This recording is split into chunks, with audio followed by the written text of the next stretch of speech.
Well, let's get more now from our regional correspondent, Shahzaid Wahla, who joins us from Islamabad.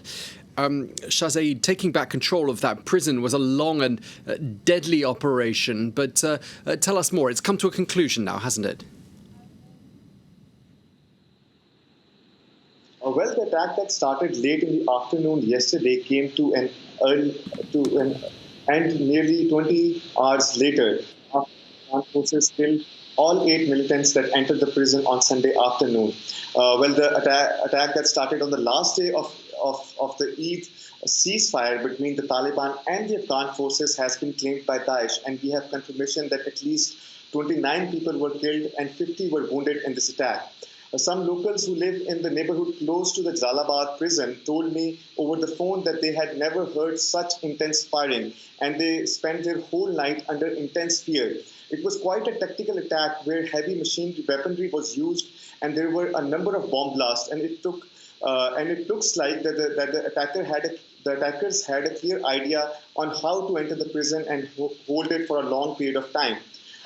We can imagine the intensity of this attack by the fact that while the attack was going on, the Afghan Chief of Army Staff, General Zia Yassin, arrived in the province to lead the operation himself and to motivate his forces. At this point of time, right now, even though the situation at the Jalalabad prison is good, but there are still reports of some clashes between the Afghan forces and militants in other parts of the city. Okay, and Shahzaid, just tell us a bit more about why that particular prison was targeted for what looks like and sounds like a jailbreak. Well, there are a number of speculations behind the motive of today's attack. The Jalalabad prison that was attacked had more than 100 inmates, and almost 300 of them were Daesh fighters and commanders. So one of the main reasons of this attack can be the fact that Islamic State wanted to free its prisoners and also give out a statement that they protect their fighters, which will eventually actually help them in recruiting more fighters from within Afghanistan.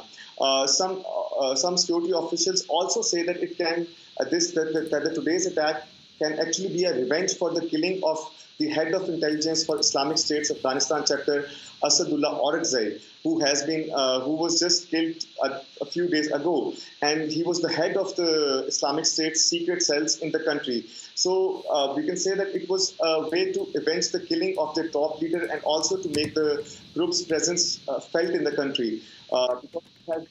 Because it is being believed that the Islamic State has been weakened in the country, and especially in the eastern region of the country, where Jalalabad is.